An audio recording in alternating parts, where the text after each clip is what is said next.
航母已就位，命令已下达，中东正在等待第一声爆炸。乌克兰在下重手，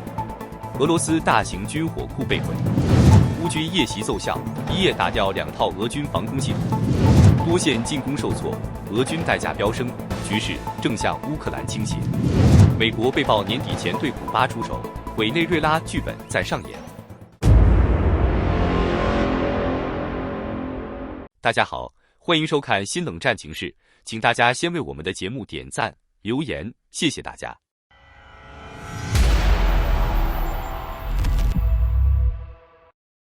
美国正在中东完成一次极不寻常的军事集结，而这一切正在把矛头指向同一个方向——伊朗。亚伯拉罕·林肯号航空母舰已抵达或即将进入阿拉伯海，这意味着美国在中东的军事态势出现了实质性升级。这不是一次例行部署，而是一次具备实战指向的前沿展开。当记者就伊朗问题追问时，特朗普的回应异常简短，让我们拭目以待。我不想详细说明我可能会采取的措施。在外交语言中，这种刻意的模糊往往不是降温信号，而是为行动预留空间。与此同时，美军的后勤与兵力调动正在加速。过去短短5天内，至少29架 C-17战略运输机和12架空中加油机陆续飞抵中东，主要目的地包括卡达、约旦和阿联酋。这种规模的运输和加油能力部署，几乎只服务于一种场景：持续高强度的空中作战。与之配套的是爱国者和萨德反导系统全面展开，美以防空体系进入高度联动状态，整个地区的军事姿态已经从威慑转向实战准备。此外，消息称，为应对可能与伊朗发生的冲突，华盛顿和以色列正在中东地区部署了25000名美军士兵。以色列方面的判断也在悄然发生变化。此前讨论的焦点是美国会不会对伊朗动手，而现在问题已经变成了什么时候动手。以色列媒体披露，如果伊朗在未来数周内继续拒绝按照美方条件重启核谈判，美国很可能发动空袭，目标将直指伊朗的核设施、导弹项目、防空系统以及无人机能力。这意味着行动的目的不再是警告，而是系统性削弱，甚至改变伊朗的战略能力结构。据以色列第12频道报道，美国官员认为对伊朗的攻击不可避免，准备工作已经开始，尽管他们没有明确说明袭击的月份时间表。这一说法很可能是指部队部署和后勤所需的时间。消息人士形容这只是时间问题，而且可能很快发生。美国最具影响力的投资公司之一拉扎德的首席执行官彼得·奥尔扎格近日在达沃斯接受 CNBC 采访时表示，他掌握的信息显示，美国预计将对伊朗采取行动，其中可能包括大规模的空袭与导弹轰炸，目标是改变现有的最高领袖政权。特朗普在周二接受新闻国度 News Nation 频道采访时表示，我已下达非常明确的命令，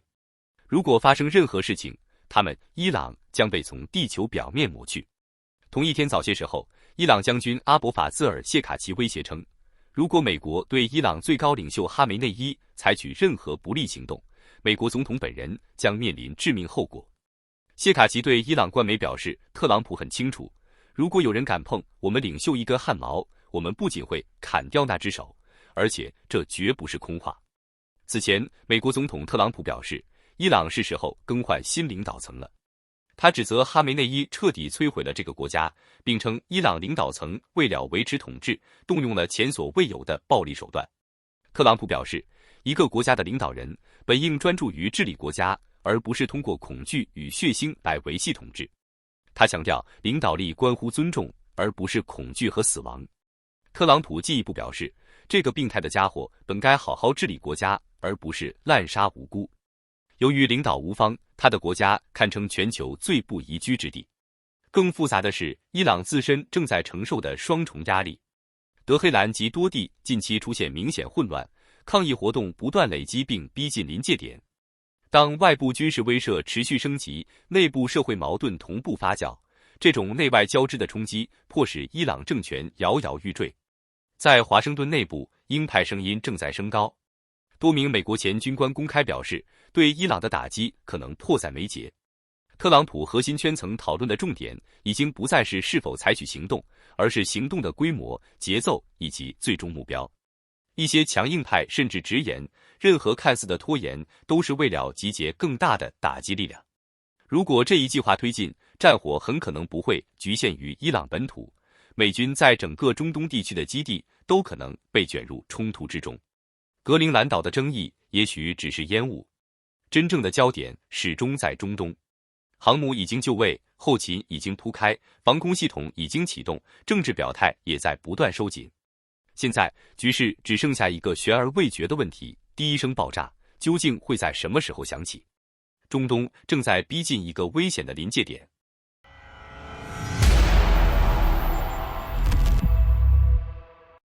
过去2天，乌克兰在前线和俄罗斯境内同时展开密集打击行动，战事明显升温。乌军频频出击，再次摧毁俄军重要后勤目标，对战场节奏产生直接影响。根据前线军事记者披露，当地时间22日夜间，乌军对俄军占领下的顿涅茨克附近发动猛烈攻击，命中俄军又一处大型弹药库。从现场流出的视频可以看到，夜空被耀眼的红色光芒反复照亮，巨大的火球不断喷发，爆炸持续时间较长。目前具体战损仍在进一步确认中，但多方判断，这极有可能是乌克兰在短短2天内摧毁的第2座大型军火库。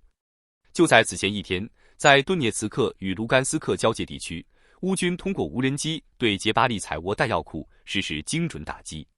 根据 Dnipro-Osynt 发布的最新卫星图像显示，该目标已被完全摧毁，现场几乎没有任何完整建筑残留下来。作为乌克兰在2026年开年以来摧毁的第1座弹药库，杰巴利采沃的规模在近几个月俄军遇袭目标中极为罕见。这一连串裂动将直接影响俄军在乌东地区的后勤补给与战略部署，从而削弱其持续发动进攻的能力。与此同时，战火再次蔓延至俄罗斯本土。10几个小时前，俄罗斯南部克拉斯诺达尔边疆区的一处海港再遭打击。1月21日晚，当地杰姆留克区的石油港口遭遇无人机集群袭击，现场瞬间火光冲天，爆炸声此起彼伏。从画面中可以看到，整个港区和海面被大火照亮，码头设施遭受重创，至少有4个储油罐被击中并起火燃烧。俄方随后出动97名消防人员和29台设备展开紧急灭火行动，目前已确认造成至少2人死亡，另有多人受伤。值得注意的是，这并非该港口首次遭到打击。此前，乌克兰已将其列入针对俄罗斯能源体系的重点目标，并在2025年多次实施打击，对莫斯科的战争资源造成明显削弱。从当前态势来看，乌克兰在2026年很可能继续升级此类远程打击行动，能源与电力基础设施仍将是重点方向。俄罗斯境内的油库、港口、炼油厂以及变电站都可能持续处于无人机和导弹的打击范围之内。随着乌克兰远程打击武器产量快速增长，乌军已具备在多个方向同时发动高频率、接近饱和式空袭的能力。多方预测，在本月底之前，乌克兰仍可能发起数轮规模更大的攻击行动。前线施压，后方破坏，能源削弱正在形成合力，这场冲突正被推向一个新的阶段。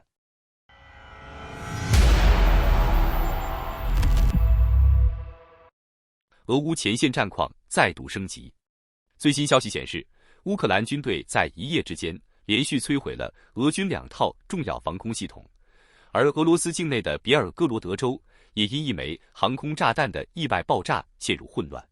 据诺尔报告披露，当地时间1月21日前后，乌克兰第8空降突击军在俄乌边境交汇地带北斯洛伯赞斯基方向发起突袭行动。行动中，乌军无人机部队率先锁定目标，在附近森林中发现了2套俄军山毛榉防空系统，分别为 M2 和 M3 型号。随后，乌克兰炮兵部队与 FPV 自杀式无人机展开联合打击，对目标实施精确火力覆盖。航拍画面显示，2套防空系统接连被击中，现场腾起浓密黑烟，在白雪覆盖的地面上格外醒目。从结果来看，这些防空系统的隐蔽伪装和拦截能力并未发挥应有效果。值得注意的是，北斯洛伯赞斯基地区地理位置极其敏感，紧邻俄罗斯的库尔斯克、布良斯克以及别尔哥罗德州3大要塞，长期以来都是俄乌对峙的焦点区域。乌军在这里加大打击力度，往往也被外界视为可能向俄境内延伸行动的信号，而事实证明，这条边境战线几乎从未真正平静过。与此同时，别尔哥罗德州本身也传出意外消息，当地一枚俄军航空炸弹发生自爆，现场形成巨大弹坑，引发周边居民恐慌。俄罗斯紧急情况部门随后介入处置，动用了挖掘机等重型设备进行回收作业。初步统计显示，约1700名居民因此被紧急疏散，事件影响不容小觑。事实上，别尔哥罗德州近年来频繁承受多重压力，不仅面临乌克兰方向的袭击，俄军导弹误击以及俄罗斯反对派武装的零星行动，也时常波及这一边境地区。进入2026年，俄乌冲突的外溢效应愈发明显，战火早已不再局限于乌克兰境内，俄罗斯边境的待政成为双方博弈的新重点。而在另一边，面对俄军持续不断的导弹和无人机打击，乌克兰也在加速升级自身防空体系。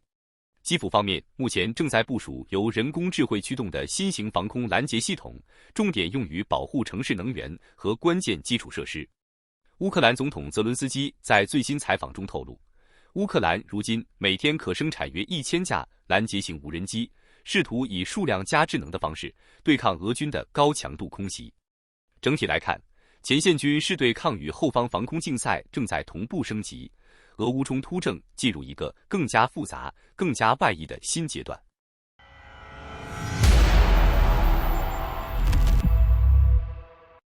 来看最新的俄乌前线战况，在苏梅方向，俄军近期在苏梅北部发起进攻，但整体推进受阻，并未取得实质性成果。哈尔科夫方向情况类似，俄军在哈尔科夫北部尝试突破，同样没有形成明确进展。战斗最为激烈的仍然是波克罗夫斯克方向，乌军成功夺回苏赫茨克，正试图稳固罗登斯克一线的战术阵地。与此同时，俄军仍在持续向波克罗夫斯克、米尔诺赫拉德以及格里申方向推进，试图扩大突破口。不过，乌军目前仍牢牢坚守波克罗夫斯克和米尔诺赫拉德北部阵地，并在防御作战中持续对俄军造成消耗性打击。在科斯蒂安蒂尼夫卡方向，俄军开始复制此前在波克罗夫斯克使用的战术，尽管付出了相当大的人员与装备损失，但依然取得了一定进展，显示出俄军在该方向投入力度不小。扎波罗热方向，俄军攻击胡利亚波列，但未能突破防线。扎波罗热西部地区，俄乌双方的攻防拉锯仍在持续，局部地区互有推进，但整体态势保持僵持。在库皮扬斯克方向，俄军再次发起进攻，但未能奏效。乌军稳固防线并组织反击，对俄军造成明显损失。此外，在博罗瓦、斯拉维扬斯克、奥列克桑德里夫卡以及赫尔松等方向，俄军持续发动攻击，但均未取得突破性进展。根据统计，过去24小时内，前线共发生154次交战，俄军新增损失约1070人，整体作战成本仍在持续上升。在政治与战略层面，美国前总统特朗普的前特使基斯凯洛格表示，如果乌克兰能够熬过这个冬天，顺利撑到1月、2月，并进入3月和4月，那么战场主动权将更有可能掌握在乌克兰一方，而非俄罗斯。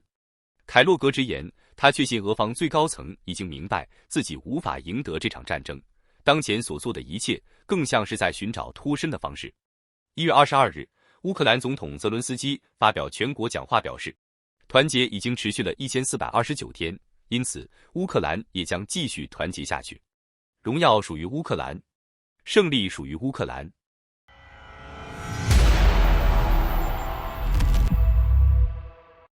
最新爆料显示，美国正计划在拉丁美洲展开更多实质性行动，而首要目标直指古巴政府。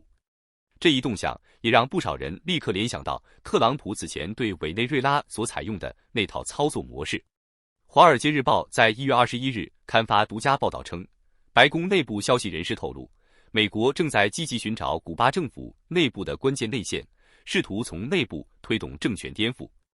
更敏感的是，这一计划已经被设定了明确时间窗口，最晚不超过2026年年底。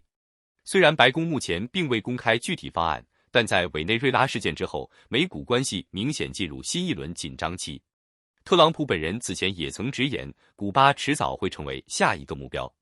据披露，美国正在考虑切断委内瑞拉对古巴的石油供应，以此作为削弱古巴经济和政权稳定性的关键手段。西方情报圈普遍认为，特朗普大概率会复制委内瑞拉模式，不直接正面冲突，而是优先在目标国内部寻找突破口。在马杜罗被带往纽约之后，外界陆续披露，多名潜伏在其身边的核心人物被指为内鬼，这也让古巴方面高度警惕。事实上，美国对委内瑞拉的持续打击，也被不少分析人士视为对古巴的提前敲打。相比委内瑞拉，美古之间的历史矛盾更深，博弈空间也更大。面对压力，古巴方面已于17日召开紧急会议，宣布国家进入战争状态，并着手制定一系列应对措施。虽然具体政策尚未完全公开，但紧张氛围已经明显升级。而拉美局势的变化也正在反向影响俄乌战场。无论是委内瑞拉还是古巴，都与俄罗斯保持着密切关系，这使得俄乌战争的外溢效应愈发明显。在欧洲方向，波兰已经开始与乌克兰推进导弹和无人机的联合生产计划。部分乌克兰军工生产线正向波兰转移，一方面是为了躲避俄军打击，另一方面也能同时支撑乌军前线与波兰自身防务需求。波兰驻乌克兰临时代办彼得·乌卡谢维奇还表示，已有超过400台发电机正紧急运往基辅，用于修复被摧毁的供电系统。近期，俄军对乌克兰城市的密集轰炸已严重破坏基础设施，欧洲各国正加快援助节奏。除波兰外，捷克、荷兰、斯洛伐克等国也相继向乌克兰提供电力设备和医疗物资。根据公开数据，到2026年，荷兰对乌克兰能源领域的援助总额将达到 1.33 亿欧元。从拉美到东欧，局势正在连成一条线。这场战争早已不再局限于战场本身。好的，感谢您一口气看到最后了，这是对我们最大的鼓励和支持。要看最全面、最及时准确的战场热点报道更新，就请每日锁定新冷战情势。如果您喜欢我们的节目，也请您点赞、留言、订阅，把视频分享出去，让更多的人看到这个节目。想要赞助我们的朋友，可以打开超级感谢打赏赞助，帮助我们能持续做出更多好节目。谢谢大家。